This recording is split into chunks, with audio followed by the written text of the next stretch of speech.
Bueno.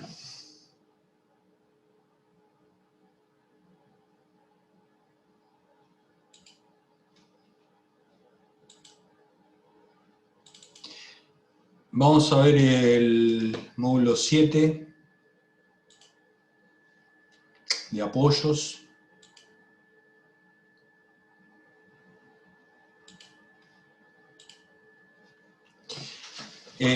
Bueno, vamos a ver distintos tipos de apoyos que se presentan en la estructura metálica. Esto es el que se ve, es el módulo 7, ya el anteúltimo, después queda maderas. Acá lo que se ve es una cubierta de teflón muy liviana y podemos ver el anclaje acá sobre el hormigón, rigidizado. Esto es en Dallas. Un poco el contenido del módulo, un poco de los materiales. Vamos a ver materiales que aparecen en las normas y también algunos materiales que no aparecen en las normas, que son materiales más de acá, que se pueden encontrar ustedes en la práctica. Diseño de apoyos, de una placa base, como más o menos como esta que están viendo acá, con carga, distintos casos, ¿no? Carga de compresión, que es el más sencillo, carga de tracción, también bastante sencillo, y después las cargas de flexocompresión, que son la mayoría de los casos, con compresión dominante, con flexión dominante o gran excentricidad, después cómo tratar la carga de corte, después algunos temas constructivos de materialización y montaje, apoyos con anclajes patentados, brocas, esto también se usa mucho, hay distintas marcas, quizá la más conocida sea Hilti, con sus programas y su tecnología cada una, ¿no? Programas, incluso programas de cálculo, catálogos, asesoramiento profesional, programas gratuitos que los pueden bajar.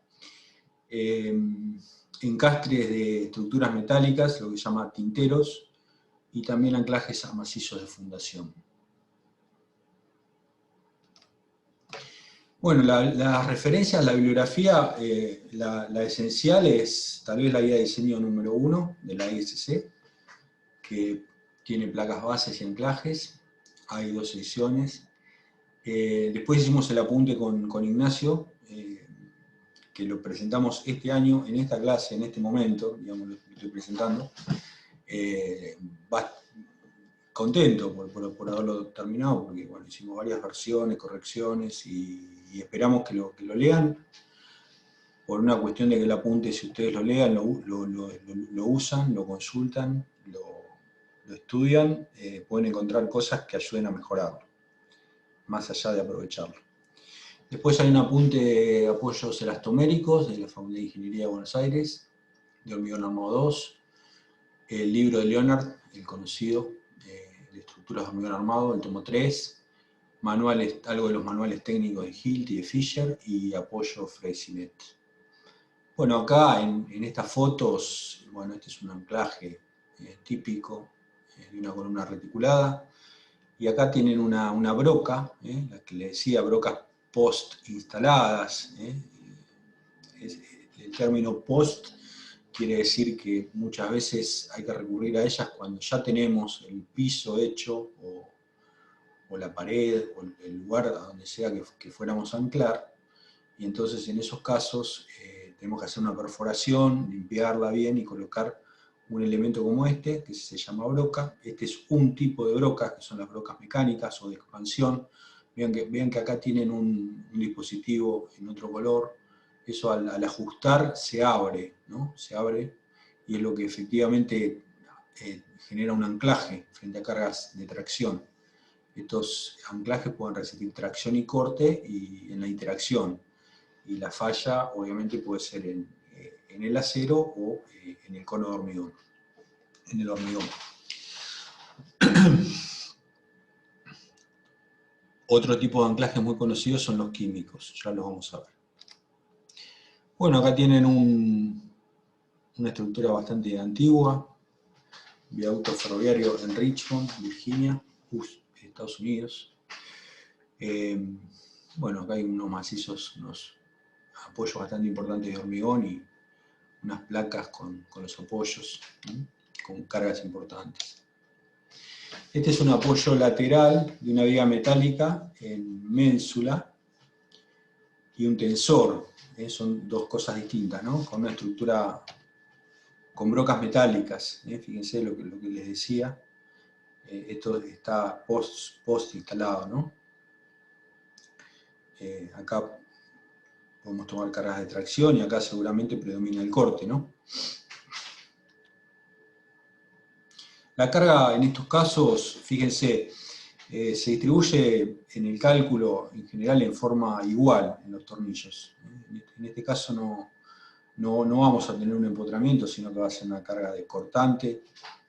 Podríamos hacer un análisis de la excentricidad, ¿no es cierto?, de la carga puesta acá en el baricentro, en el alma, y ver el par que genera sobre este par, a su vez resistente de los tornillos con su brazo, ¿no? Pero en general no es la carga determinante, sino que la carga determinante va a ser de corte, que se supone distribuida por igual, debido a la rigidez de la placa en los 4 tornillos. Y lo mismo ocurre acá, en esta carga que va a ser, por el elemento que lleva, va a ser de tracción la carga, y también si tuviera una oblicuidad habría algo de corte, pero predominantemente de tracción. Y fíjense el espesor de la placa, este gran espesor asegura que no va a haber dos cosas. Primero, seguramente no va a haber apalancamiento y tampoco, y podemos considerar que la carga se distribuye por igual en los 4 tornillos. Bueno, los materiales, un poco, por un lado la chapa base. Esto sería la disponibilidad de placas para distintos espesores. Básicamente, acá, a pesar de lo complejo de la nomenclatura, las calidades serían dos. Calidad A36, que es equivalente a F24, y calidad A50, que es la equivalente a F36. Acá hay un grado 42, que sería un grado intermedio, ¿no? Pero acá en nuestro país, las más conocidas son esas dos calidades, F24 y F36. Fíjense que acá para un espesor mayor de 6 pulgadas, que es bastante raro, estaríamos en calidad F24, ¿no? O A36. Y después acá, estos son los tornillos, los bulones, los pernos de anclaje, los pernos estándar. La calidad más conocida en lo que hace a la norma americana son los A307, lo que se consigue fácilmente en nuestro país, que es este renglón de acá. El parámetro más importante para caracterizar estos pernos es la tensión de rotura, la tensión de rotura tracción, es la carga última del ensayo a tracción, ya que los valores con los cuales nosotros vamos a calcular, que es la resistencia a tracción, FNT, y la resistencia a corte, FNB, totalmente equivalente a lo que usamos en bulones, están en función de esa resistencia última. De esta manera, la resistencia a tracción es 0,75 de la resistencia última, y la resistencia a corte 0,50 de la resistencia última. Así que este valor que está acá, el F último, va a ser el que va a caracterizar estos pernos. Bueno, y esto va un poco más respecto de lo que les decía, ¿no? Tenemos otros pernos que se consiguen acá fácilmente, que son la calidad SAE, que es de otra norma, fabricantes automotrices. Y tienen, las más frecuentes son estas que puse acá, SAE 1010, SAE 1020, SAE 1045, caracterizados por estas tensiones últimas. La diferencia que tienen el último 1045 respecto de los otros dos es que tienen más contenido de carbono, lo cual los hace menos soldables o no soldables, esto es SAE 1045, es decir, soldables a través de un calentamiento, cosa que en obra nosotros no vamos a hacer, ¿no es cierto? Así que en general se dice que no se sueldan estos SAE 1045. Pero muchas veces se usan, porque cuando necesitamos una resistencia mayor en los pernos, bueno, es una una calidad que se consigue y que usamos. Y acá les puse, bueno, las mismas fórmulas que están en la diapositiva anterior, para que entiendan que a partir de estas resistencias últimas podemos obtener las resistencias con las que vamos a calcular, que es la resistencia a tracción, la resistencia nominal a tracción, siempre con F mayúscula, y la resistencia nominal a cortante. Bueno, entonces vamos a ver, sí, el último comentario por ahí que les quería hacer, que algunas de estas calidades, SAE, las pusimos en el apunte, a propósito para usarlas, ¿no? Porque si no uno como que se queda con lo que está en la norma, y después sale de la facultad y le viene con la típica pregunta, ingeniero, conseguí SAE. Bueno, podemos usar, y bueno, hay que calcular con lo que hay, ¿no? Así que bueno, por eso pusimos en los ejemplos algunas calidades de estas. Yendo a los apoyos, a los anclajes en sí, tenemos una columna que lo más probable es que sea un doble T, o en muchos casos, mejor dicho, va a ser un doble T. Y el primer caso es carga-compresión, una carga última, según la norma del RFD, o una carga de servicio, según la ASD. Entonces, ¿cómo calculamos la placa y los pernos para esa carga de compresión?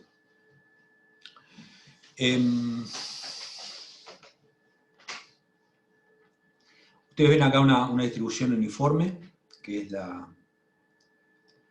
la hipótesis que vamos a asumir. Y vemos que en este caso los pernos están por fuera. Los pernos de anclaje, esta disposición se dice que es por fuera, porque están por fuera del perfil. También podrían perfectamente para una carga de compresión estar por dentro, que es más usual. La verdad que es más usual. La norma empieza presentando este caso porque es el más general y porque también podría ser. Pero las ventajas de poner los pernos por dentro es que la placa es más chica, los voladizos son más chicos, o sea, tenemos menos material y después no tenemos estos voladizos que son los que van a provocar la fricción en la placa, de la manera que en que se muestra acá, ¿no? Este sería el filo de la columna, o mejor dicho, no es exactamente el filo de la columna, sino las líneas que se asumen, las líneas de rotura que se asumen, en relación a las medidas del perfil. Por ejemplo, se asume en relación al alma, se asumen las líneas a 0,95 dd, como está indicado acá, ¿no? Y en relación a las alas, 0,80 dBF, 0,80 del ala, por ahí se asume que pasan las líneas de rotura. Y respecto de esa línea de flexión, ¿no? Bending de flexión, respecto de esa línea de flexión, acá tenemos como un voladizo invertido que va a funcionar con la carga de presión, ¿no es cierto? Con la carga distribuida de compresión que actúa sobre ese voladizo. Puede ser o sobre estos voladizos, en este sentido, o sobre los otros, el que sea dominante. Para cada caso, cada medida de columna y cada medida de placa que adoptemos, se pueden presentar distintos casos, e incluso un caso más que lo voy a mencionar a posteriori.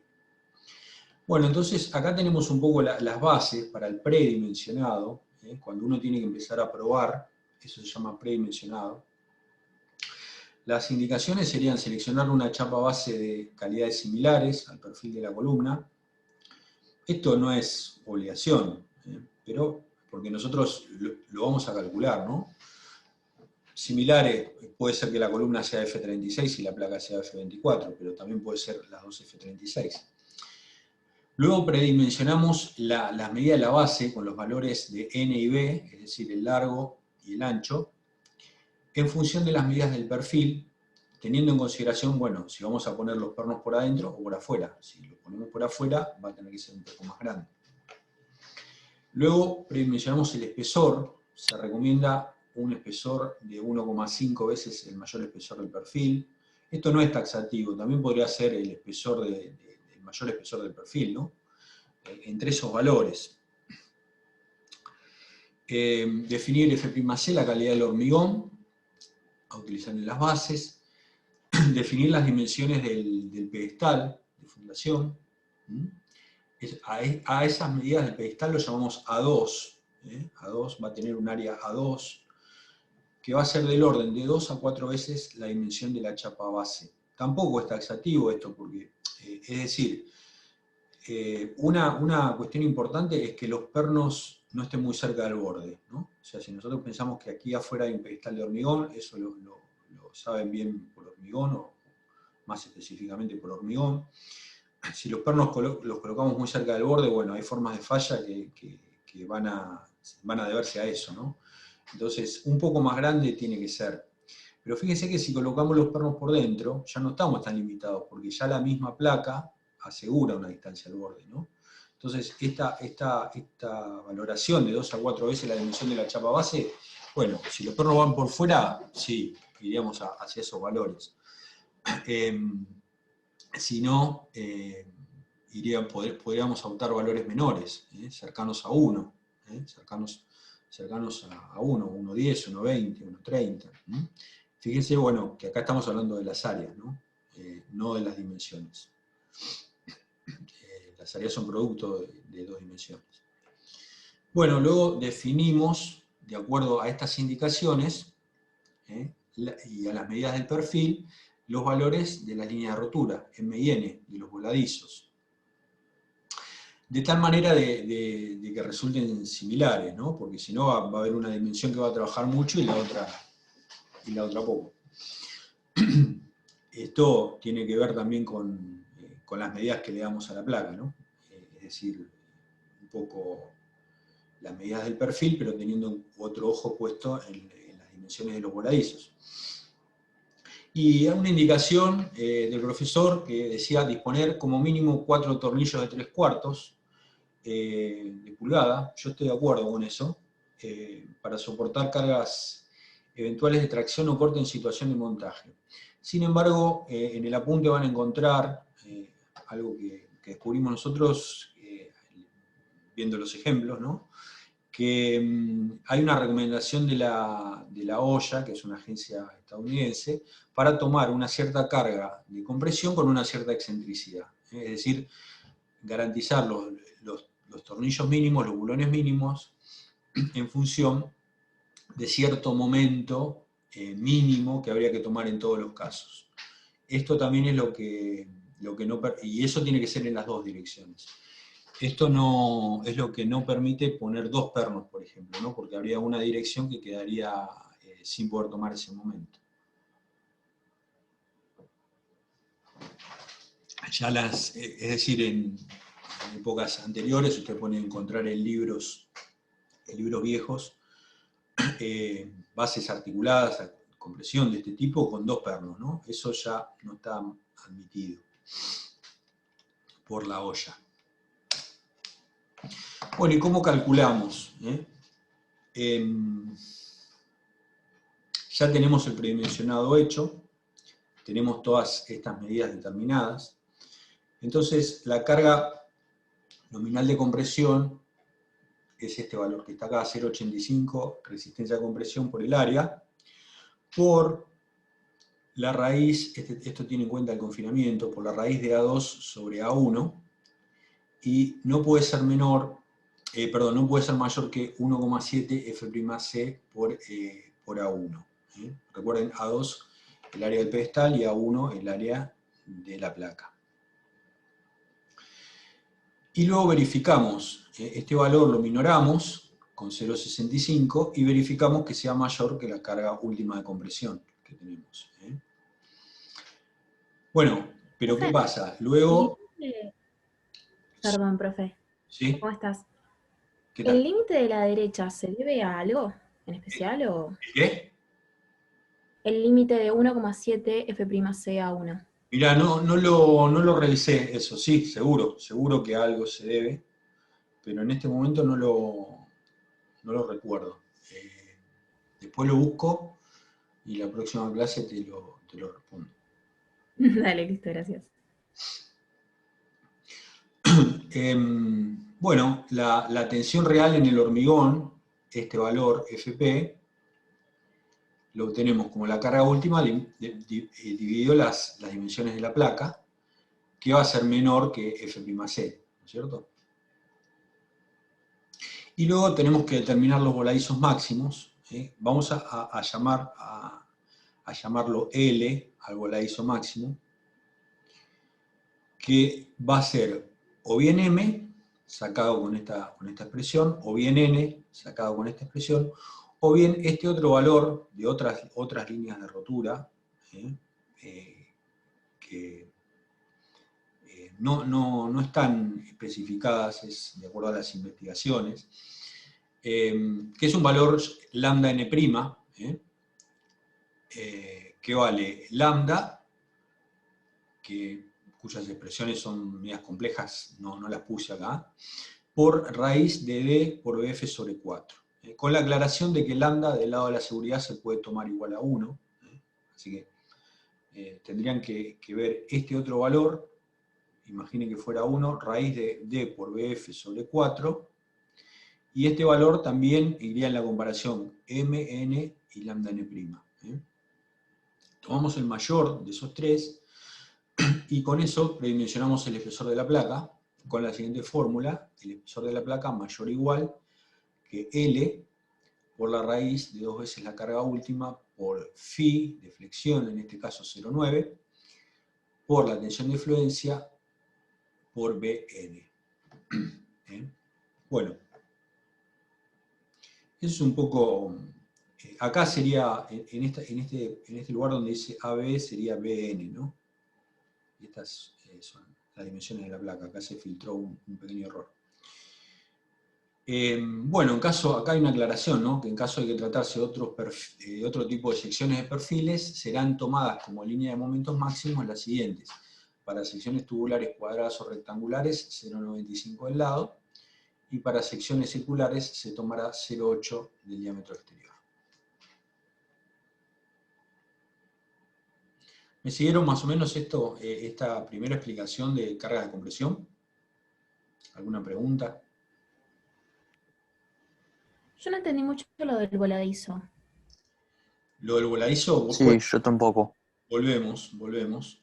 Esto, ven esta fórmula de acá, sería el cálculo del voladizo propiamente, ¿no? Después vamos a ver en otros casos otros voladizos, así que por ahí queda claro, pero volvemos acá.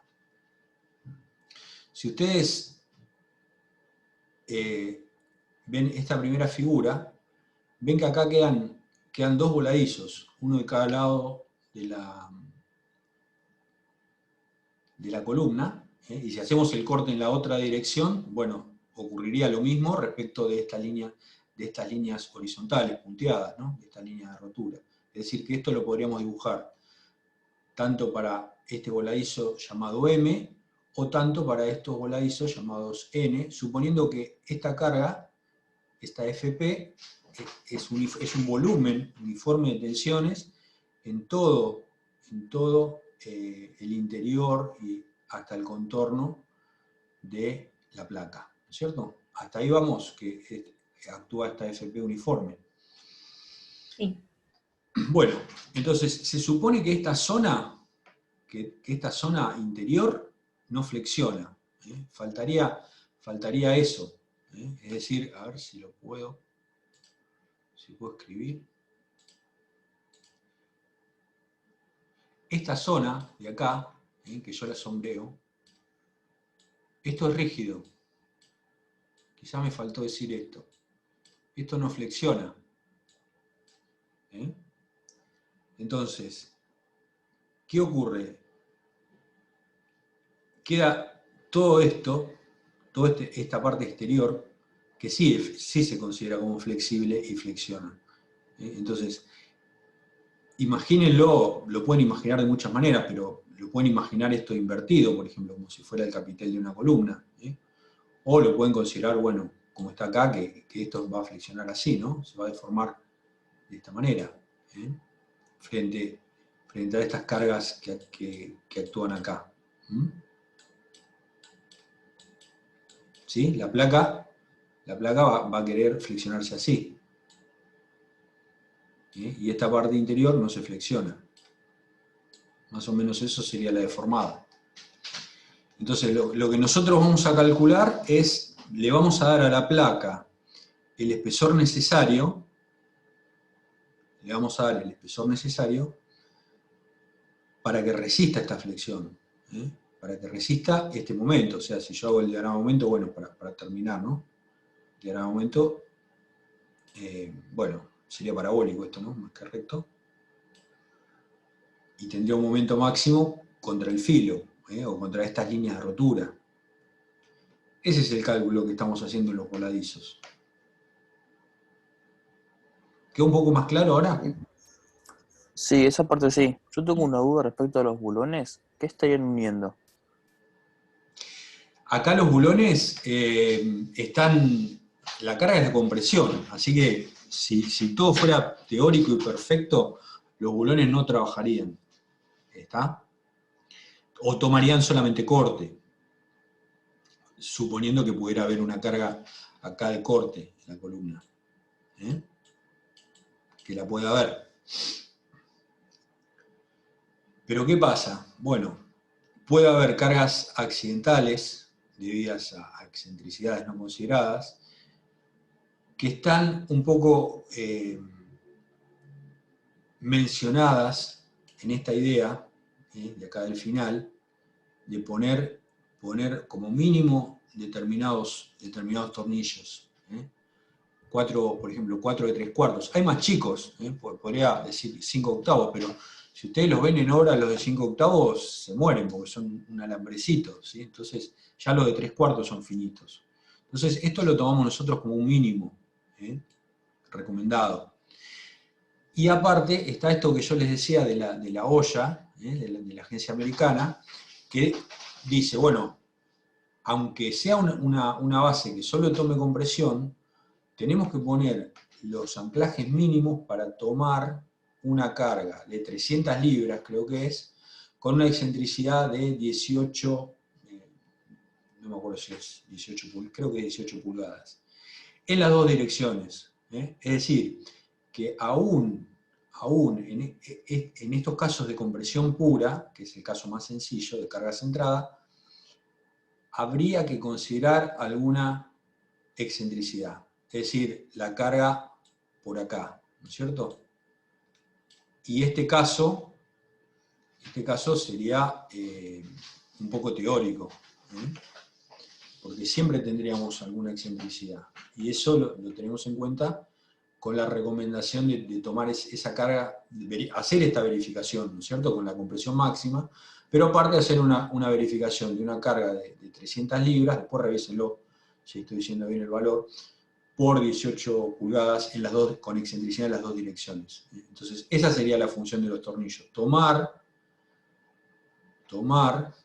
con tracción, lo vamos a ver después en los otros casos, alguna pequeña excentricidad que pueda haber. O sea, con alguna pequeña excentricidad la placa se va a querer levantar de ese lado, del lado opuesto, mejor dicho, se va a querer levantar y ahí trabajarían los tornillos. ¿Ahí queda un poco más claro? Entonces dijiste que la fórmula de espesor que vimos en la otra firmina es para verificar ese funcionamiento de los voladizos que dijiste hoy. Exactamente, exactamente. Vos podés hacer el planteo y creo que en otra diapositiva con carga, en alguno de los casos está hecho. Acá, esto, si uno, ¿de dónde sale esta expresión que no está deducida acá? Bueno, de hacer la igualdad. Fíjate que acá si yo paso esto, bueno, es complejo porque toma los distintos casos de los voladizos, ¿no? O sea que es probable que este valor sea un valor representativo y no podamos deducir directamente la fórmula. Pero fíjate que esto sugiere que hay un TP al cuadrado, ¿no? Con esta raíz acá. Entonces, el TP al cuadrado ya te está diciendo que el espesor de la placa está resistiendo la flexión. Acá hay un coeficiente de flexión también. acá está la tensión. Bueno, esto sale de despejar el espesor en la fórmula de la desigualdad, en la cual la resistencia, que estaría de este lado, tiene que ser mayor que las solicitaciones. Carlos, Sí. ya que volviste a esta filmina que te habían preguntado del límite del 1,7 F'C, Ah, sí, acá. yo ahí en el chat le escribí, no me acuerdo quién preguntó. Eso sale del capítulo 10 del CIRSOC 201 de hormigón. Claro. Es un límite a la tensión de aplastamiento de compresión del hormigón, ¿sí? Y si ya me acordé de hormigón el límite. Gracias. En los comentarios está explicado con mucho detalle de dónde sale todo esto. Si a alguien le interesa, ¿sí? Bárbaro. Genial, gracias. De nada.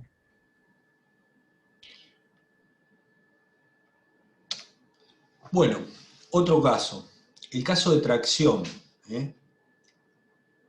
Fíjense que acá, en esta diapositiva, voy a cambiar el puntero para que no quede todo rayado. En esta diapositiva vemos la disposición con pernos por dentro, que yo les decía. Está puesta acá para ver las líneas de rotura. No quiere decir que para tracción hagamos esto y para compresión hagamos lo otro. Para cualquiera de los dos casos pueden ser pernos por dentro y pernos por fuera. Pero como les decía, en el caso de cargas centradas, nosotros acá en Argentina, bueno, lo que yo conozco es utilizar más pernos por dentro, por la economía de la placa más chica, y no tener tanto voladizo, que pernos por fuera. Bueno, entonces, ¿qué pasa con la carga de tracción? La carga de tracción la toman los pernos, exclusivamente. Ya no podemos contar más con el hormigón. O sea, exclusivamente la toman los pernos. Pero ¿qué pasa? A raíz de eso, solicitan a la placa a flexión, ¿no es cierto? Entonces, tenemos que hacer esas dos verificaciones, que los pernos resistan la tracción y que la placa resista la flexión que le provocan los pernos al tirar la columna hacia arriba, ¿no? Bueno, entonces diseñamos la placa base con dimensiones mayores o iguales a la medida del perfil. Otro tema es que acá hay que poder soldar también, ¿no? Ese, bueno, es también un requisito, una dimensión mínima acá de holgura para poder soldar.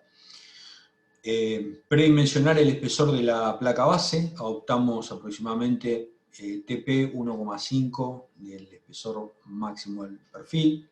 Esto podría ser una condición de rigidez, tal vez. Disponer un mínimo de 4 bulones de 3/4, la misma indicación que decíamos antes, que es práctica común.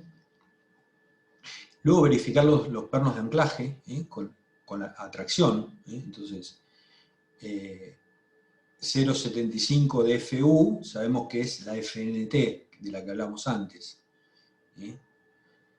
El Φ es el Φ de tracción, 0,75, o sea que acá aparece dos veces. El área de un bulón por el número de bulones.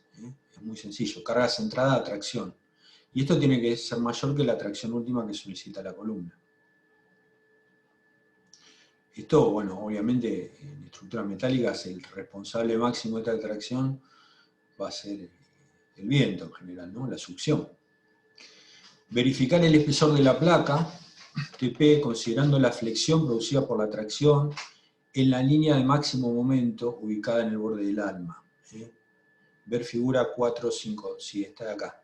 Entonces, acá se considera que las líneas de rotura son a 45 grados y que hay una sección eficiente que es la proyección de esas líneas contra el ala del perfil.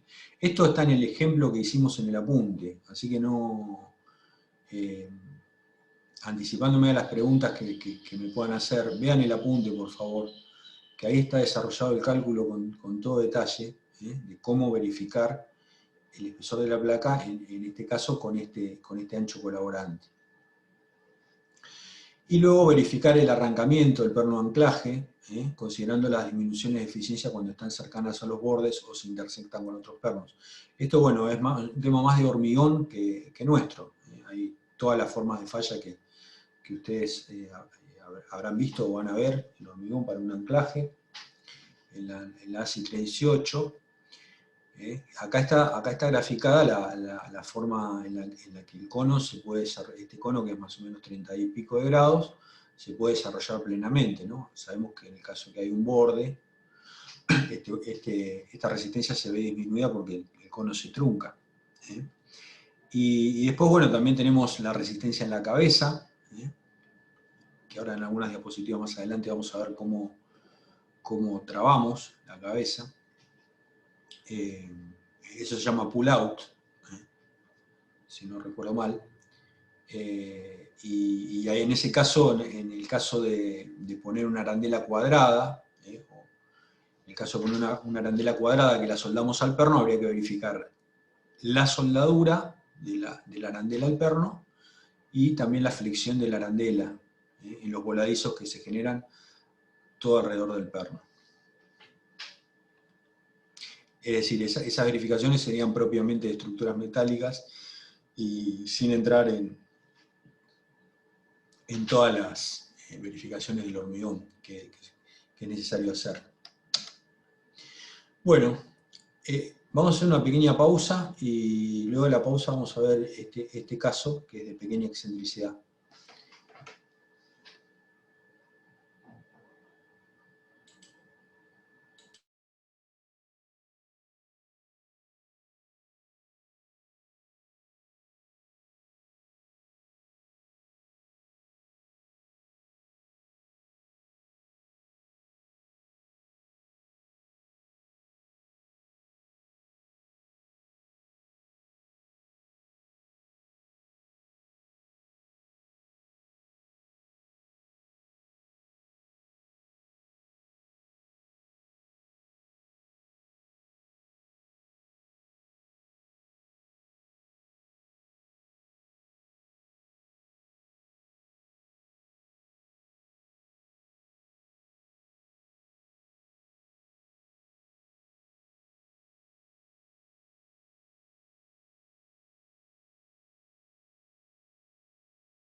Bueno, vamos a seguir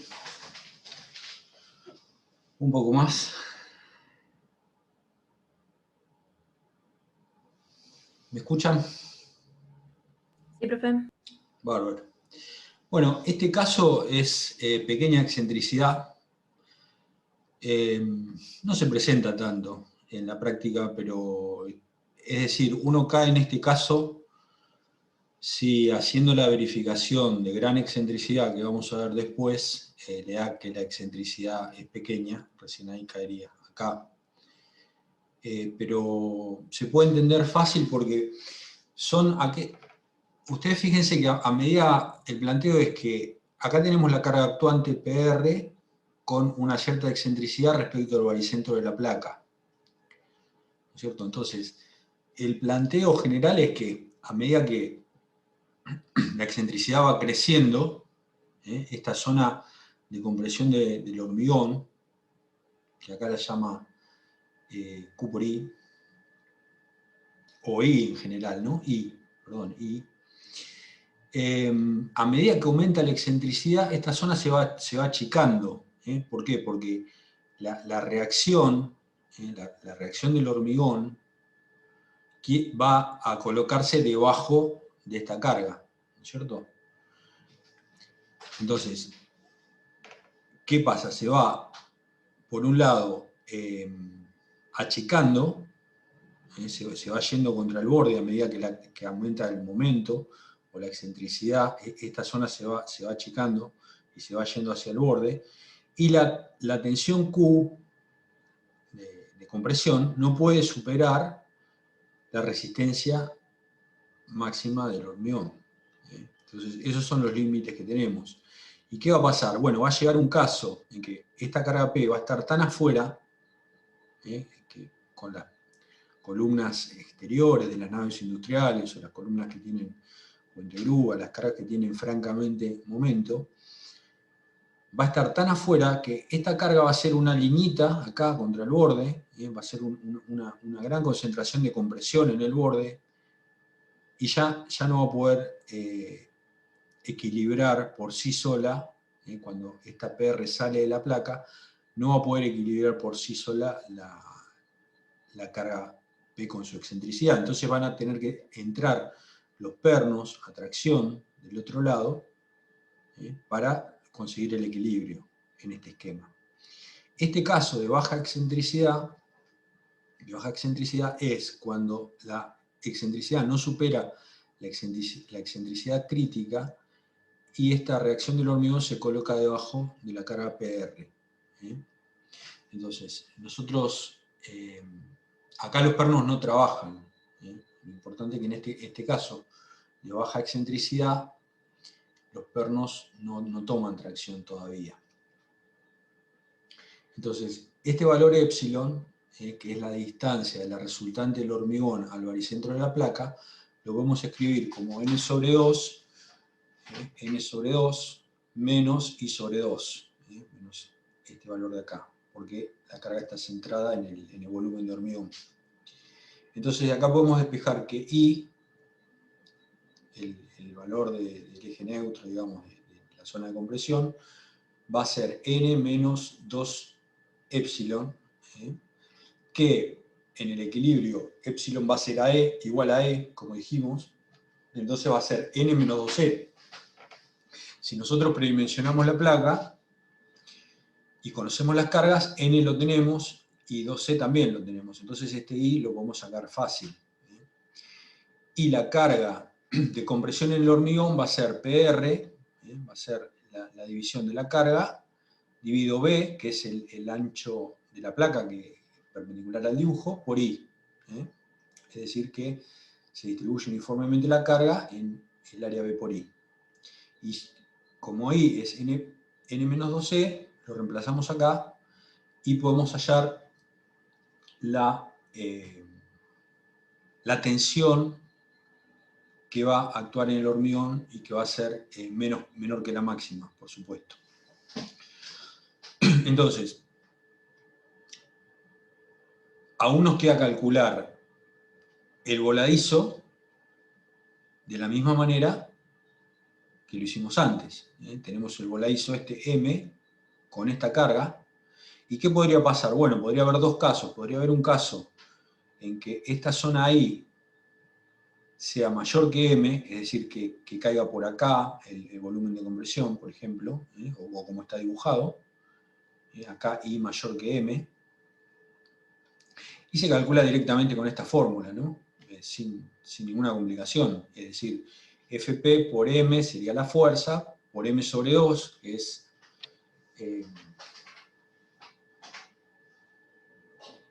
el brazo de palanca.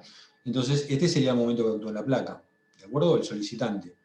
Y si I es menor que M, bueno, habría que hacer el dibujito, y queda el momento en la placa, es Fp máxima por M menos I sobre 2.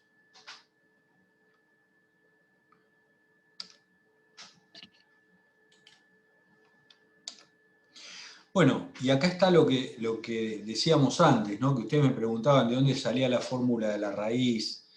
Acá está desarrollado. ¿Sí? Continuamos con el caso.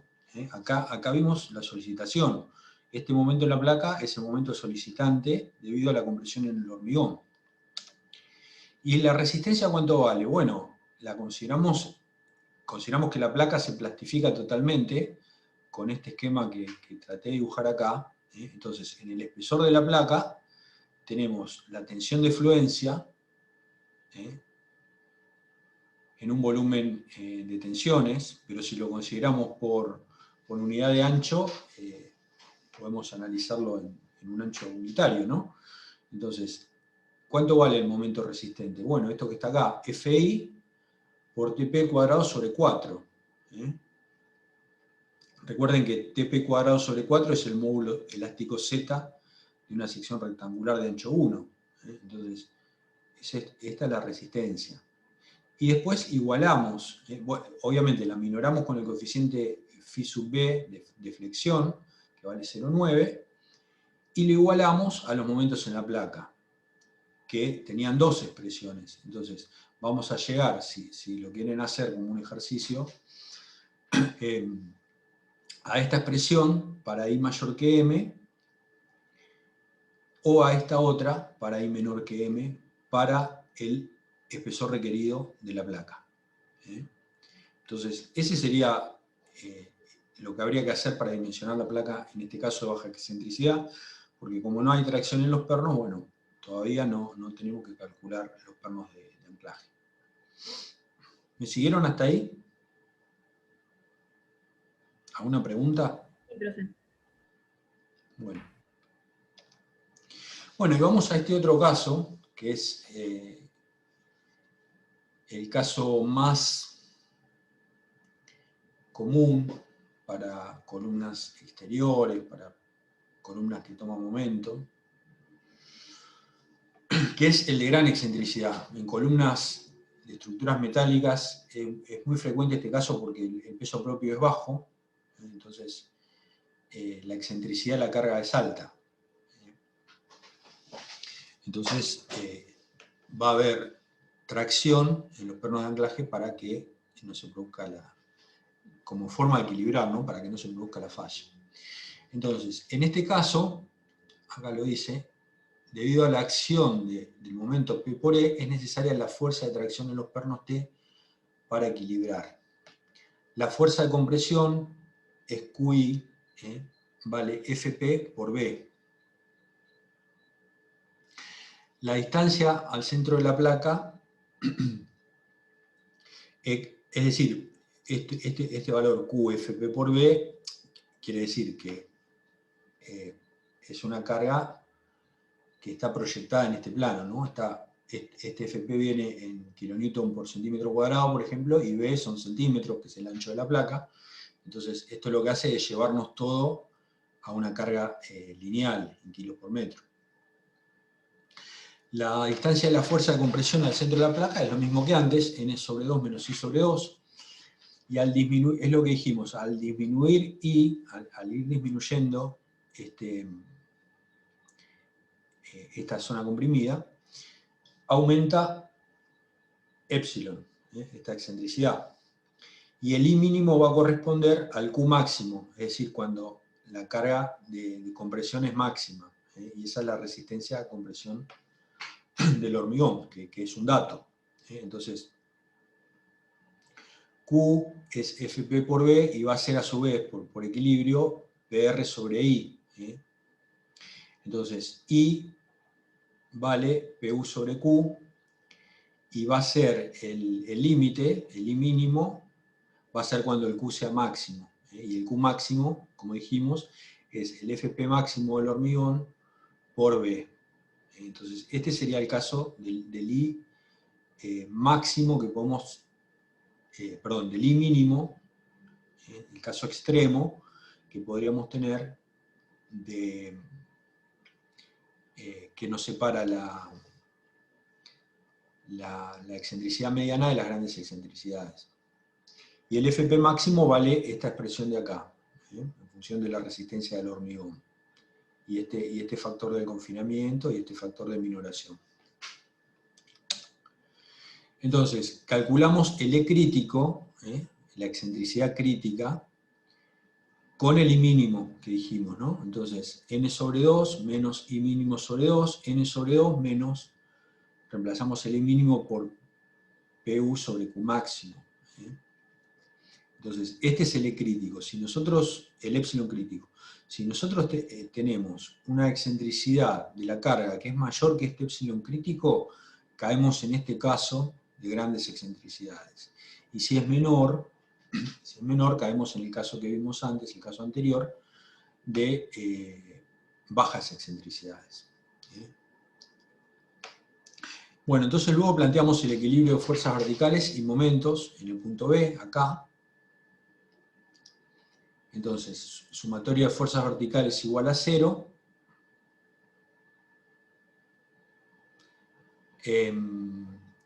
Tenemos T más PU hacia abajo, ¿no? O T más PR, igual a Q máximo por I. Estas dos fuerzas igual a esta del hormigón. Y de ahí despejamos T, que es la tracción en los pernos. Y después sumatoria de momentos igual a 0 en el punto B, bueno, es esta expresión de acá, igual a 0, faltó. Bueno, reemplazando una en la otra, queda una ecuación cuadrática, que es esta de acá, que la resolvemos, y que tiene dos raíces para I, una con el signo más y otra con el signo menos. Por supuesto que debe ser una condición que este radicando sea positivo. Entonces esto tiene que ser mayor que esto, que es la condición de acá. Si esto no se cumple, hay que redimensionar la placa. Les recomiendo seguir el ejercicio del apunte, porque todo esto está hecho para un ejemplo. Entonces, esta comprobación, primero tenemos que hacer la comprobación de la excentricidad, de que tenemos grandes excentricidades. Y después tenemos que hacer esta comprobación, de acuerdo a las dimensiones que le dimos a la placa, a ver si esto se cumple. Si no se cumple, hay que hacerla un poco más grande. Bueno, y luego de manera similar, una vez obtenidos I, el sectón comprimido, y T, que es la fuerza en los pernos, procedemos a calcular los pernos y la espesor de la placa. ¿Quién habla? ¿Alguna pregunta? Bueno, fíjense que estas expresiones son muy similares, aparecen estos coeficientes, ¿no? Pero son muy similares a las expresiones de baja excentricidad, o sea que también estamos haciendo ese mismo cálculo para el voladizo, que acá está puesto en función de M, ¿no? Porque el momento actúa en una dirección. Obviamente que si hay dos momentos hay que hacer dos cálculos, ¿no? Otro cálculo en otra dirección. Y lo otro que faltaría sería la verificación de los pernos, es decir, que los pernos tengan la cantidad y el área suficiente para tomar la tracción T. Eso está hecho en el apunte, por eso no lo vamos a repetir acá, pero lo pueden ver con todo detalle, pero es sencillo, es un cálculo atracción de los pernos, hay que dividir la fuerza ahí en la cantidad de pernos y luego adoptar el área del bulón para que tome esa fuerza. Bueno, y acá tienen un ejemplo de una placa con rigidizadores. Estos rigidizadores se colocan para disminuir el espesor cuando esta placa da muy grande porque el momento es muy grande. Para no trabajar con espesores tan excesivos se colocan estas costillas o rigidizadores que lo que hacen es parcelizar la placa en subplacas, ¿no? Que al tener menos luz van a tener menor momento y menos espesor. Esto también hicimos un ejemplo en el apunte, lo pueden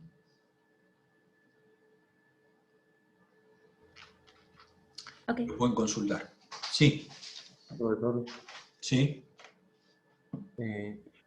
el dimensionamiento de los rigidizadores, eso para achicar el espesor, ¿está también en el ejemplo ese que dijo?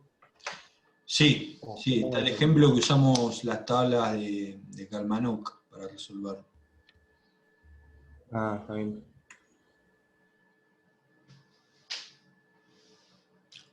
¿Alguien iba a hacer una pregunta más o me pareció?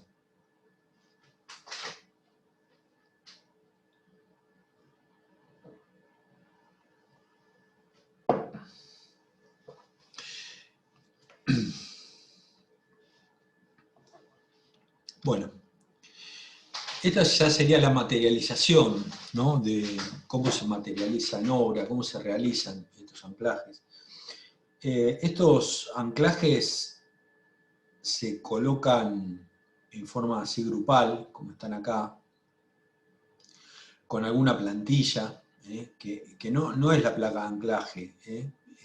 Acá, bueno, en este caso, parece que es una placa de espesor importante, pero muchas veces se unen los pernos con ángulos soldados o con punteados más que soldados, ¿no? Punteados para que configuren un canasto, esto se llama canasto, que se posiciona en el hormigón, entre la armadura. Fíjense, acá está puesto el canasto, en medio de la armadura, tiene que estar nivelado, y tiene estas barras para que no flote cuando hormigonemos, ¿no?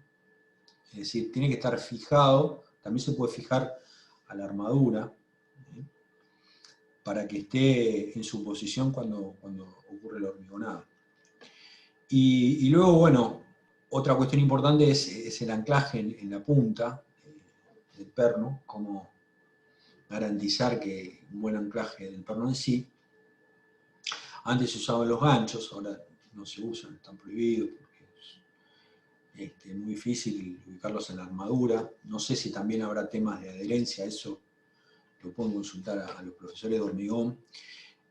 Así que las formas más comunes son o estas placas, estas arandelas cuadradas soldadas, ahí se ve clarito, ¿no? Cómo está conformada y cómo está soldada al redondo. Esto se hace en taller, todo esto, ¿no? Y salen los canastos para la obra. O también puede ser, en vez de esta arandela cuadrada, puede ser lo que los americanos llaman tuerca hexagonal pesada, los norteamericanos, tuerca hexagonal pesada, que son unas tuercas normalizadas que están en la guía de diseño 1, que inclusive tienen la carga máxima que pueden tomar.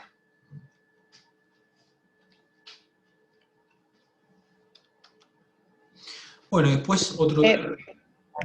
Profe, te hago una pregunta en la foto anterior que por ahí se veía.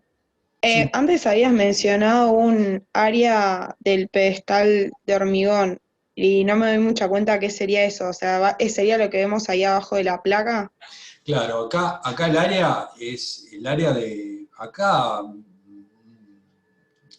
Sí, no pareciera un pedestal esto, ¿no? Pero bueno, si esto fuera el pedestal sería todo este perímetro de acá afuera, ¿no? Porque esto que está acá, más oscurito, esto es el grouting, es el elemento que se coloca para nivelar esta diferencia que queda entre el primer hormigonado y los pernos, ¿no? Es un cemento con características especiales, que no se contrae, entonces luego de que fragua queda tal cual estaba, y también tiene condiciones especiales de fluidez, ¿no? Así que acá el área del pedestal sería, digo pedestal entre comillas porque esta no parece que fuera una base con pedestal, parece más macizo esto, ¿no? Pero si fuera un pedestal sería todo esto de acá afuera, es enorme el área 2. Y el área de la placa sería esta área chiquita de acá.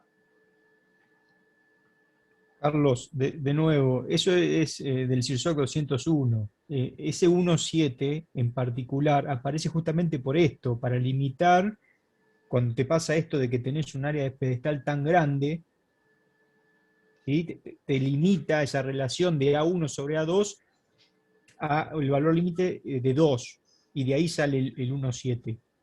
Claro. Sí, para no tomar un valor de confinamiento excesivo, demasiado favorable. Exactamente, exactamente.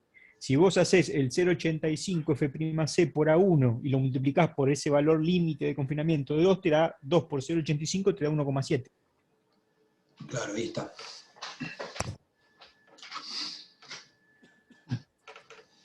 Bien, perfecto. No te interrumpo más. No, gracias a los dos. No, al contrario, todo sirve. Porque hace la clase más amena. Bueno, aparte de que aclara las cuestiones, ¿no?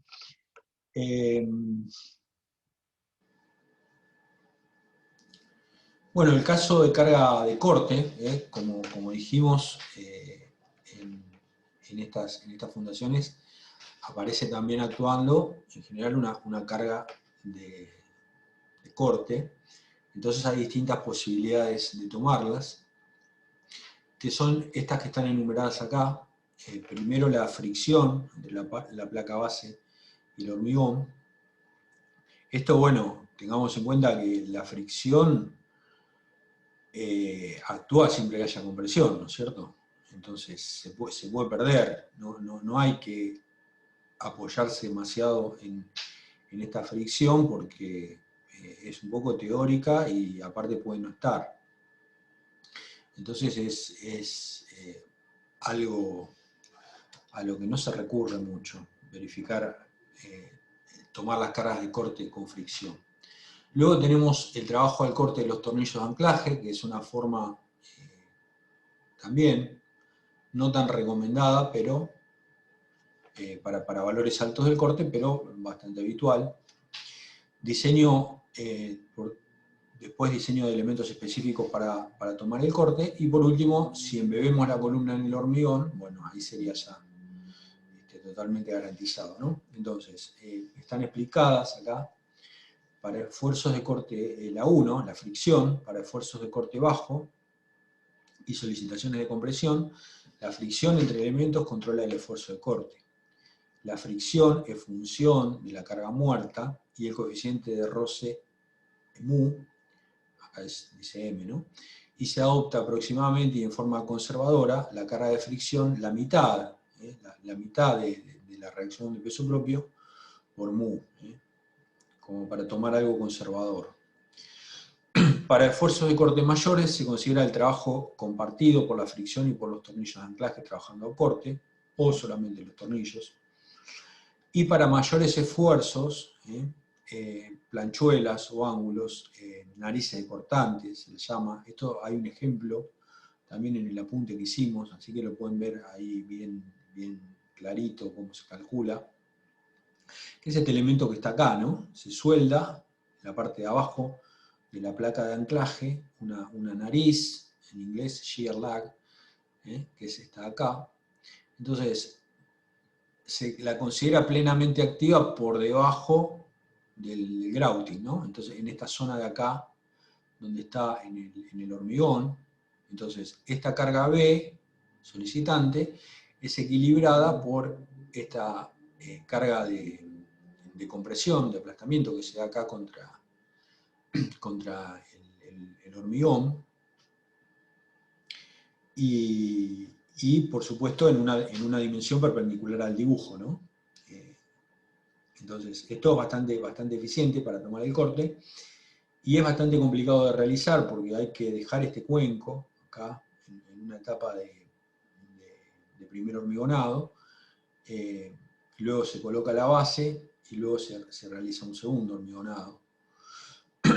Y después, bueno, hay que verificar el espesor de esta placa, también a flexión, con esta solicitación de la compresión en el hormigón, y la soldadura, acá. Entonces, bueno, eso a veces da espesores bastante grandes, se podrían colocar varias, ¿no?, en el desarrollo de la placa. Pero bueno, cuando hay cargas de corte grande hay que recurrir, porque requiere material, requiere espesores, pero es eficiente, es más eficiente que los pernos, mayor rigidez. Y bueno, después vamos a ver más en alguna otra diapositiva el tema de los que se llaman tinteros, que son como cuencos. Bueno, acá un poco más de materialización de apoyos. Acá, este caso es con elementos auxiliares de nivelación, que se colocan acá en estos 3 puntos de la placa. Entonces, a través de ellos podemos nivelar. Este es un caso de insertos metálicos que no tienen la posibilidad de nivelación, que son para cargas chicas. A veces se recurre a esto, ¿no? Una soldadura en obra. También esto se usa para vigas. Esto se llaman insertos, ¿no? Es decir, son insertos, placas de no mucho espesor, que tienen soldados estos redondos, que pueden tener distintas formas, pueden ser como un rulo cerrado también, y pueden estar en todo el ancho de la placa, puede haber varios de estos, ¿no? Entonces esto, bueno, estos serían los preinstalados, si las brocas son los post-instalados, estos son insertos preinstalados, es decir, que se colocan antes de hormigonar, y luego se suelda la columna o la viga, ¿no? Y tiene 2 inconvenientes. Uno es que no podemos nivelar, porque no tenemos las tuercas, y las doble tuercas que se colocan a veces. Y el otro es la soldadura de obra, ¿no?, que nos obliga a soldar en obra, no los anclajes que ya vienen soldados de obra, viene la placa con el anclaje ya soldada del taller, perdón, sino la soldadura de la placa, del perfil a la placa. Esto habría que hacerlo en obra. Este dibujo lo hizo el profesor, vamos a extrañar los dibujos porque creo que nadie dibuja tan bien como... Bueno, esto es lo más común, lo más común es doble tuerca,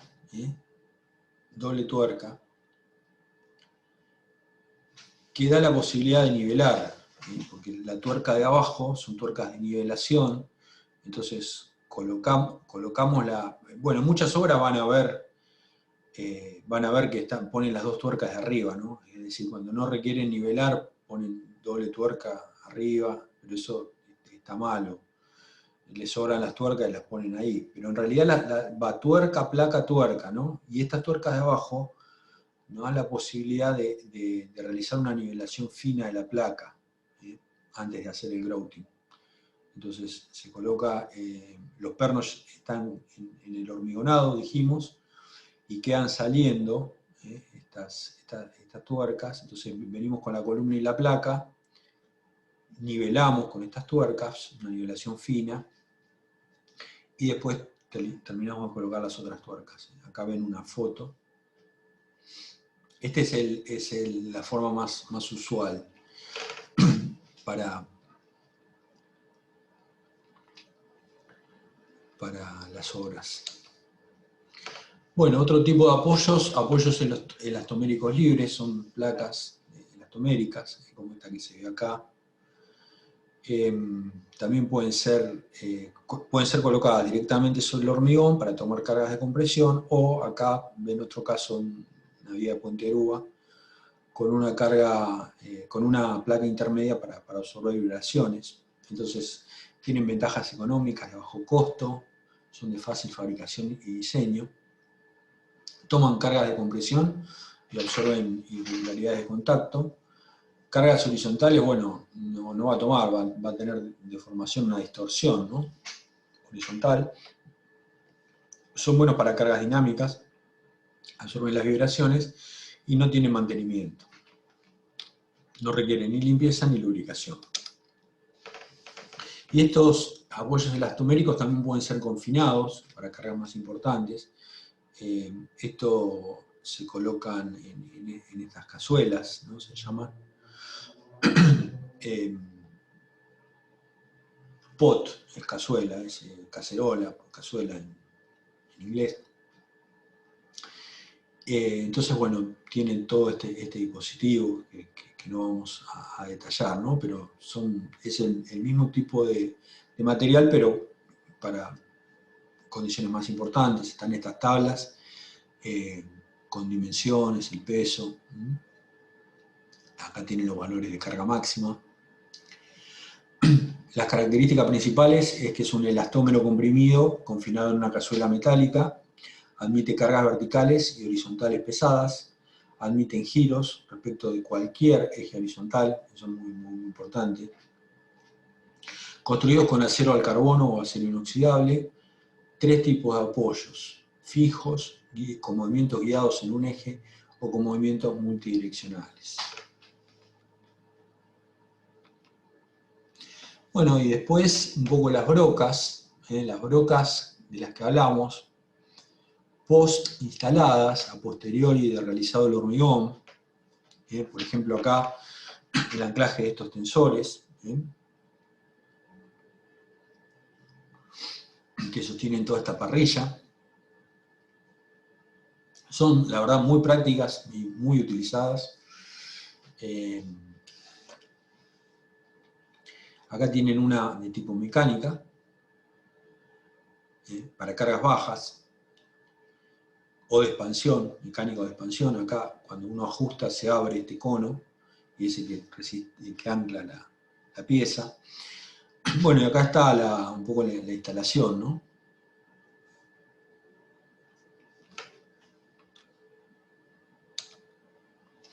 Esta es una tabla típica de brocas, distintos tipos de materiales, bueno, hay catálogos inmensos de estas brocas y bueno, una cosa es lo que hay y otra cosa es lo que se consigue acá. A veces cuando uno dimensiona lo primero que tiene que hacer es preguntar cuáles hay disponibles, ¿no?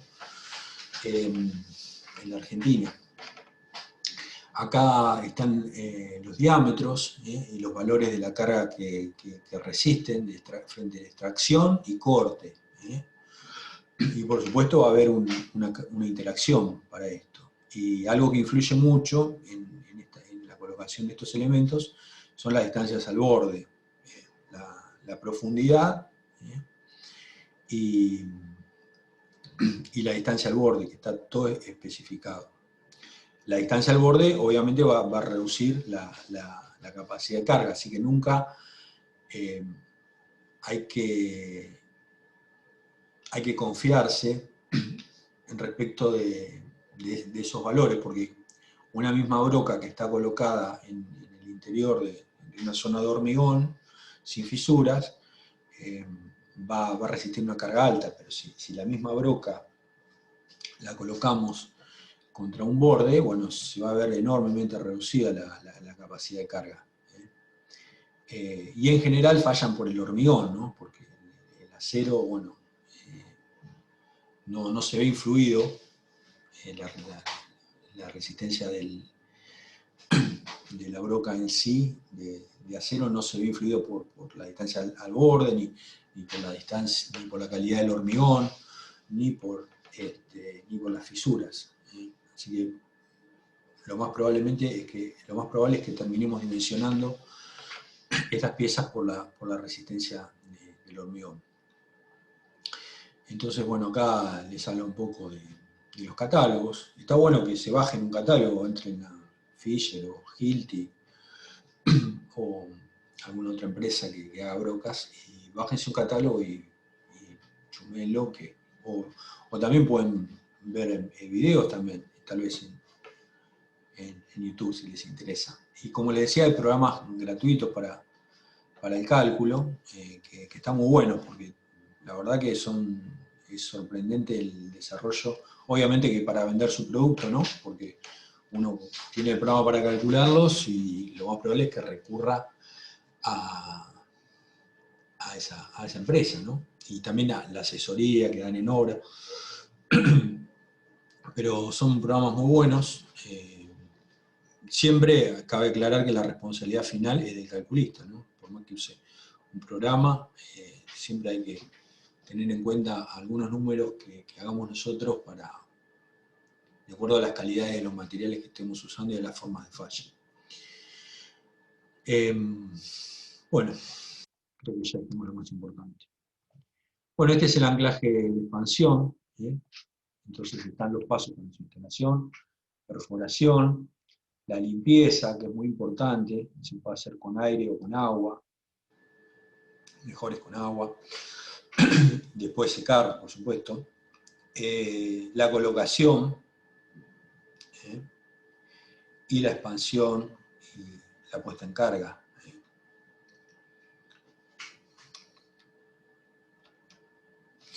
Y el otro tipo, que es para cargas mayores, para cargas dinámicas, son los anclajes químicos, que constan de la varilla, el perno en sí, y una especie de cápsula o sachet que tiene el compuesto químico cerrado ahí. Entonces también perforación, limpieza, colocación del adhesivo, que también puede ser en estos recipientes plásticos o puede ser vidrio, también una ampolla de vidrio también. Y luego la colocación del perno en sí, y un periodo de fraude, y la puesta en carga.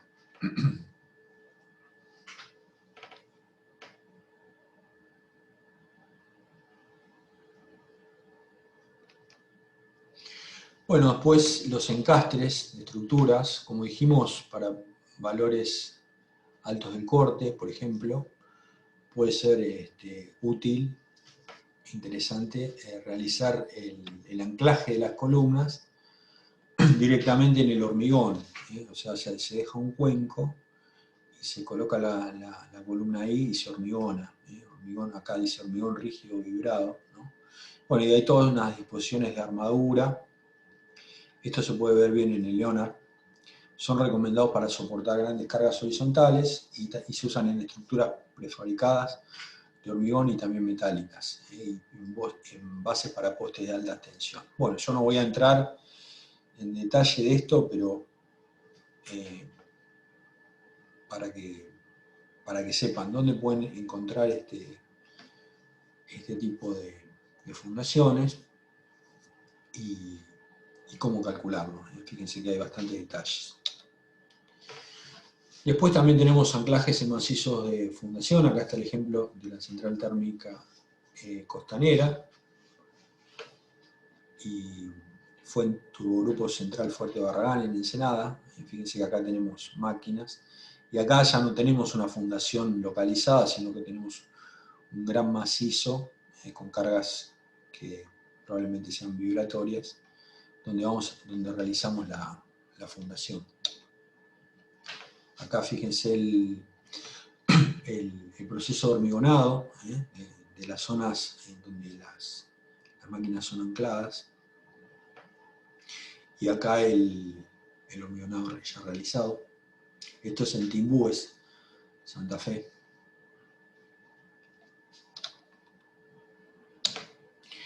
Y acá está un poco cómo es el sistema para estos macizos. Se colocan unos pernos con cabeza de martillo. Primero se deja un hoyo, ¿no? donde se va a introducir, y este anclaje, que son anclajes importantes, acá está representado a través de un UPN, y estos pernos cabeza de martillo se bajan, y después se giran 90 grados para trabar, y después se rellena el hoyo.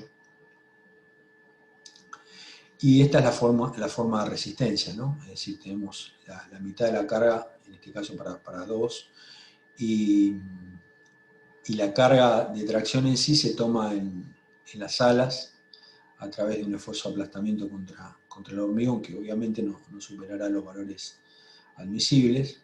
Y respecto del perno en sí, bueno, esto está tomado del STAL, de la norma DIN, y dimensiones especificadas, tipificadas para distintos pernos, y el esfuerzo que soporta en kilos.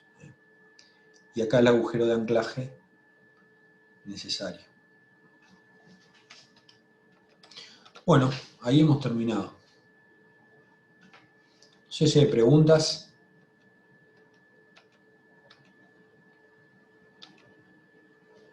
Sobre los temas. Les recomiendo nuevamente el apunte.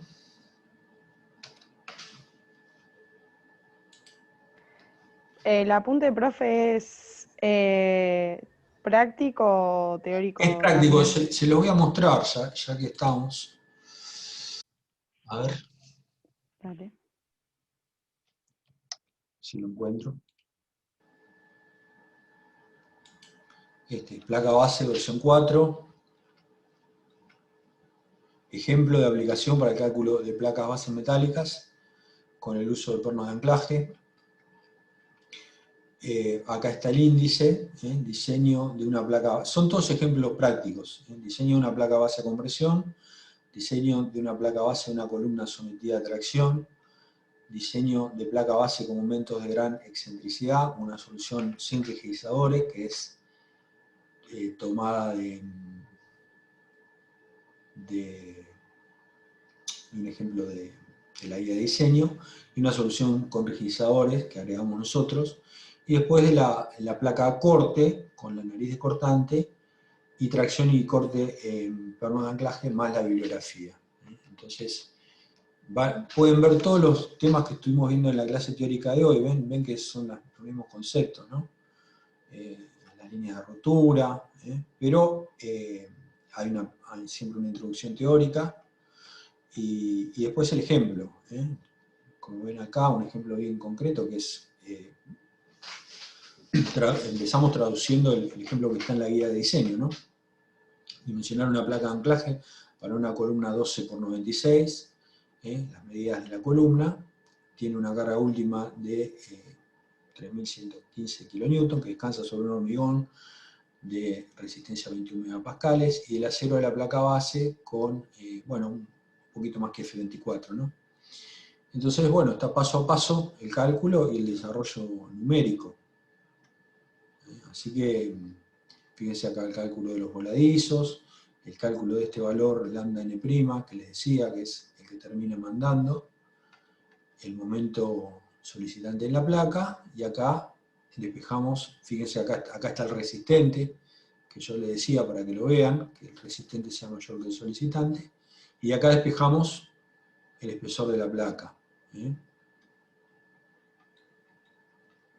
Luego los pernos de anclaje, acá, bueno, en el primer caso, los pernos, es lo que les decía, no hay fuerza, porque es una carga de compresión, de todas maneras la olla propone un mínimo de 4 pernos de anclaje, y acá está, en la nota al pie, es lo que pide la olla. Las columnas, placas de anclaje y sus fundaciones deben tener suficiente resistencia a momento para resistir una carga gravitatoria de 300 libras, ubicadas con una excentricidad de 18 pulgadas en la cara extrema de la columna en cada dirección. Entonces siempre hay que verificar esos pernos, que tomen eso. Luego la solicitación a tracción, otro ejercicio. Acá verificamos los pernos de anclaje. Como les decía, por eso no lo desarrollé en la teoría, porque lo pueden ver de acá y es un cálculo muy sencillo. Acá está el diámetro del bulón necesario, la opción. Y acá la flexión provocada en la placa base por la tracción de los pernos. Y acá está el ancho que colabora. Y acá, bueno, el momento solicitante y el momento resistente. Y siempre igualamos, o mejor dicho, planteamos esta inecuación, que sea mayor el resistente que el solicitante, mayor o igual, y de ahí, de igualar esos dos términos, despejamos el espesor. Y luego adoptamos un espesor que sea mayor que ese requerido. Y acá, bueno, también incluimos un cálculo de las soldaduras. Está el caso de gran excentricidad. También van a leer un poco la explicación que vimos en la teoría. Lo pueden usar para estudiar.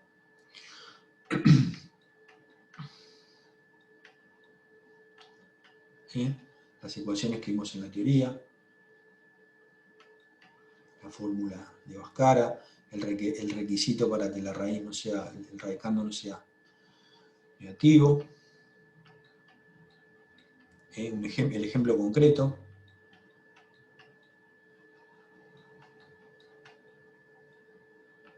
Bueno, acá hizo un gran trabajo Ignacio, no sé si ya llegó, pero ya se lo agradecí porque ahora tenemos un apunte, ¿no? En la cátedra. Bueno, y no voy a entrar en todo esto, ¿no? Porque lo tienen que ir viendo, pero después por último, acá está el dibujo, cómo quedaría. Y después una solución con rigidizadores, que es interesante porque se subdividen las placas, ¿no? Entonces utilizamos el cálculo de los rigidizadores, acá la zona comprimida,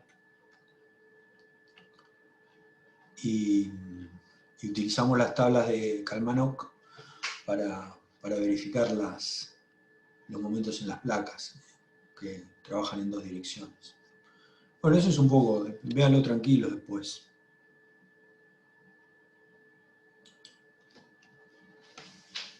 Y si tienen preguntas o si ven algo que haya que corregir o ampliar, podemos hacer otras versiones, ¿no? Esa es la idea. Buenísimo, profe. Bueno, gracias. Profe, yo te quería hacer una consulta, no de este tema, sino del anterior, del TP5, digamos, Sí. que cuando tengo que calcular el espesor de la placa gruesa, quería saber la afluencia de ese material, digamos. ¿Cuánto es? ¿Tenés idea? Y no estaba especificada en el enunciado. ¿Vos te referís a la práctica? Claro, a la práctica del ejercicio 5. Y pues tomaba una de partida tomaba F24, 2400 kilos por centímetro cuadrado. Y si es Bien, necesario, bien. puedes tomar F36, que sería 3600 kilos por centímetro cuadrado. Esas son las Joya, calidades buenísimo. típicas. Gracias, profe. Nada. Buenísimo. ¿Alguna otra pregunta? ¿Comentario?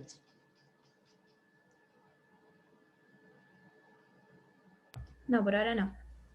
Bueno, entonces nos vemos el lunes.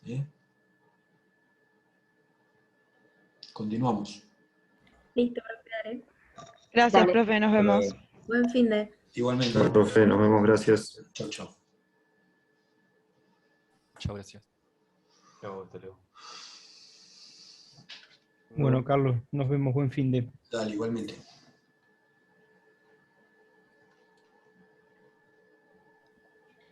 Carlos. Sí, Buenas. ¿qué tal? ¿Me escucha? Sí. Mm.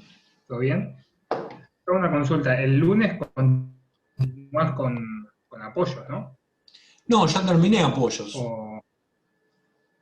Ah, bueno, no, para ver, porque yo la de maderas no la No la terminé todavía. ¿No la terminaste y para el viernes la podrías terminar para el otro viernes? Y voy a tratar, yo me había quedado con lo del cronograma que era para el 11 y el 14. Claro, sí, yo lo que pasa que eh, la práctica de soldadura la subí sí, grabada, le agregué algunas. Igualmente, ahora hay tiempo porque el parcial es el 5 de julio, o sea que tampoco habría problemas. Y bueno, hacemos, si a vos te sirve, hacemos clases de consultas y repasamos.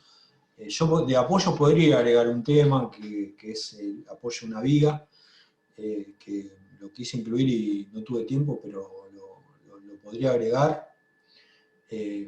Así que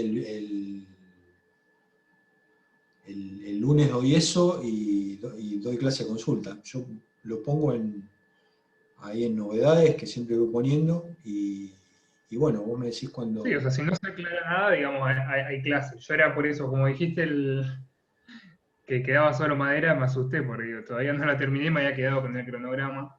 Está bien, pero ¿la vas a dar entonces?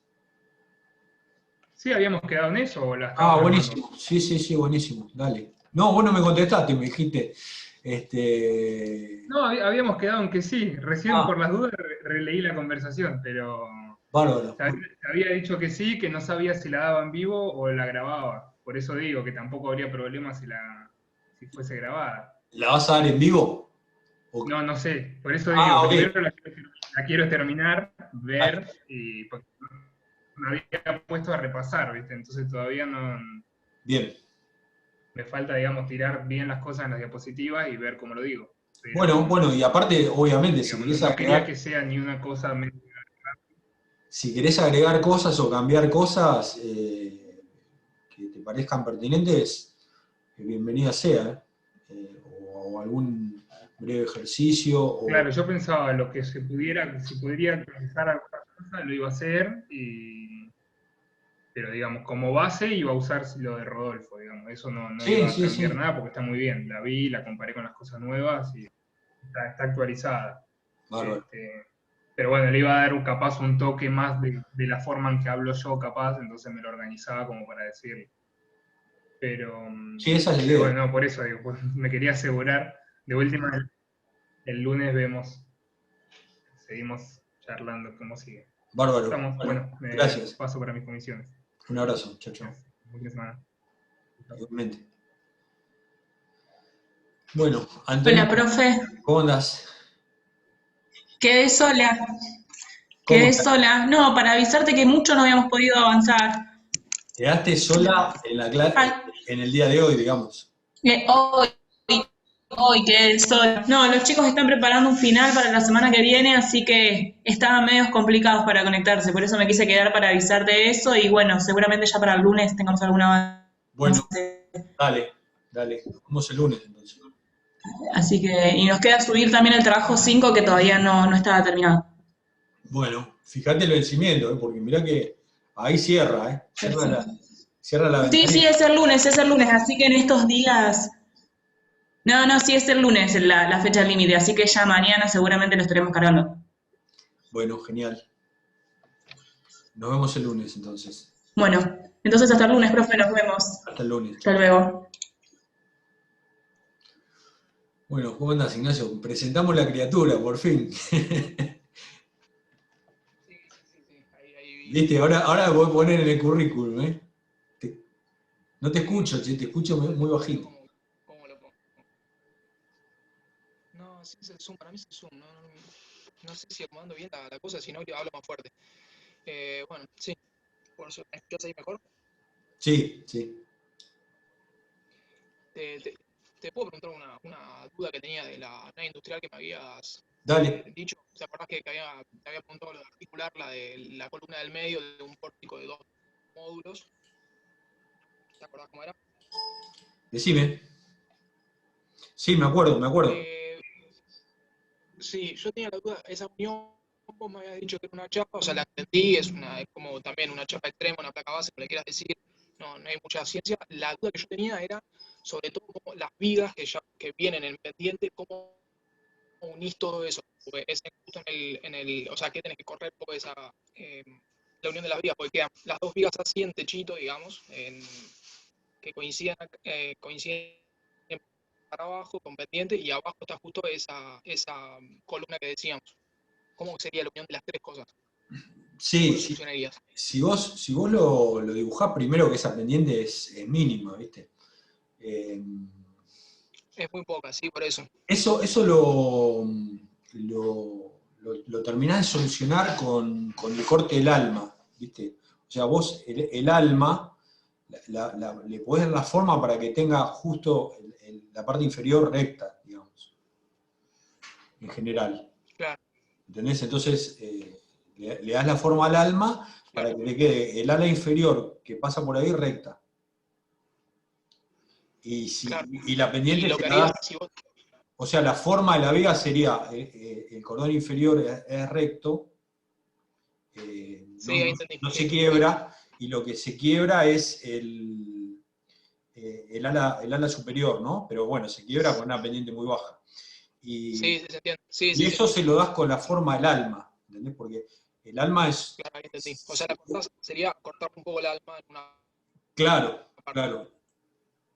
Si fuera a ponerle una viga recta, el alma es un rectángulo, ¿no? Y acá sería un trapecio, con el borde inferior horizontal y el de arriba con la pendiente.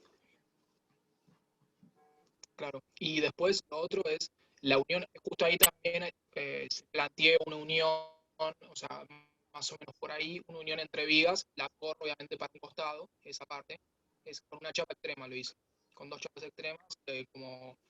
sí, en general... Así, yeah. En general se hace a una cierta distancia el apoyo, ¿viste? Como para no tener el momento máximo. Muchas veces a 3 metros. Sí, eso sabía. A 3 metros de cada lado del apoyo, pones una placa. Es simétrico es lo mismo.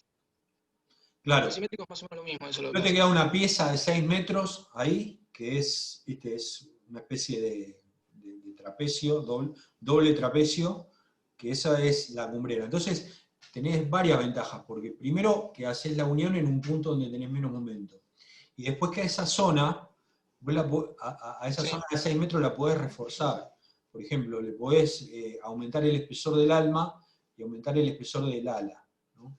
Entonces, haces economía, porque la viga, después cuando vos verificás la viga fuera de esa zona, ya tiene un alma de menor espesor, y lo mismo el ala, ¿no? Entonces, en general se hace así. Claro. O sea, ¿lo correrías al costado cuánto? Más o menos. 3 metros. 3 metros, como un valor típico, 3 metros para cada lado. Sí, está bien, sí, no me... Pero, o sea, no importa que... el quiebre no importa entonces, no importa que haya un quiebre, dependiente. Eso ahí no tendrías quiebre. ¿Dónde estaría el quiebre, decís vos? No, porque, o sea, el mío es el punto bajo. Donde se une es el punto bajo de las pendientes, de los techos, de las dos aguas, y ahí está la columna. Ahí sería la unión, tendría que ser por ahí, digamos, en esa zona. Ah, ¿vos te pusiste una canaleta ahí en el medio? Entonces, ¿cómo harías con el quiebre? Era así, la arquitectura que planteaban era así. Ajá. Claro. Siempre eso se trata de evitar eso. Pero... o sea, sí, ya sé, pero era lo que, la única, o sea, era la arquitectura así, y bueno, no la voy a cambiar. Sí, si vos tenés el quiebre, estoy pensando, ¿no? Si tenés el quiebre, sí, vas a tener una zona, vas a tener una zona central ahí de la viga que vas a tener que hacer, la viga, el cordón inferior va a tener que hacer así, claro, y así, ¿no? Eso lo pensaba. Claro. Y después tenés el cordón superior. Pero por fuera de esa zona vos ya no tenés quiebre. No sé si te entiendo bien la pregunta. No, por eso. ¿Y la unión dónde? Sí.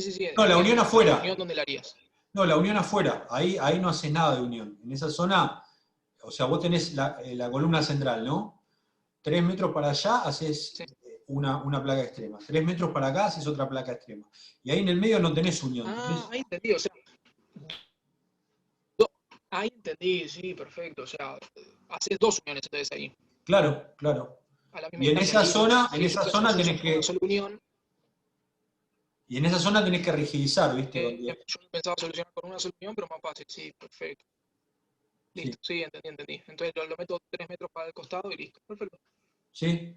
Sí, listo. Sí, entendí. Y, o sea, y la viga del medio, la que está con la columna, queda como dijiste, medio trapezoidal, digamos, parecido así. Claro, te queda así, como un doble voladizo, ¿viste? Sí, y media trapezoidal y la parte de abajo plana. Sí, te queda medio raro, pero sí, la forma ahí, está bien, listo. Y después ahí obviamente tenés que poner Listo. donde está la columna 2 rigidizadores, ¿viste? Donde está por la carga concentrada. Rigidizadores. ¿No? Claro. Sí, para la carga puntual. Perfecto. Listo, sí, era esa la duda principalmente. Sí, cualquier cosa dibujala. Si querés dibujala y mandámela después si yo te la envío y te digo si hay algo para cambiar. Bueno, te la mando más adelante, que ahora tengo 2 semanas para entregarlo eso y lo tengo que corregir. Cuando lo haga te lo mando, dale, gracias. De nada. Bueno, eso es. Buen fin de. El lunes pasado hubo clase, pues yo lo tomé como feriado, perdón, la verdad. Sí, no, fue feriado, sí, feriado. Por suerte, porque eso me permitió. Yo la verdad me olvidé totalmente, Eso me permitió, viste, poder preparar la clase y todo. Si no, es como una carrera, viste, porque yo no estoy revisando todo. Es que para mí lo están haciendo muy rápido. Lo están haciendo muy rápido. O sea, para mí el año pasado, cuando lo hice yo, los temas de teoría eran como un poquito más espaciados. O sea, no sé si llegamos a este punto que terminás el primer parcial y ya casi estás terminando con la teoría. Como que está Sí, no, yendo es cierto, muy rápido. sí. Para mí es mejor, pero bueno, o sea, te complica también. Bueno, nos vemos entonces. Bueno, nos vemos, Carlos, gracias. Gracias a vos, chao, buen fin de. Abrazo. Otro.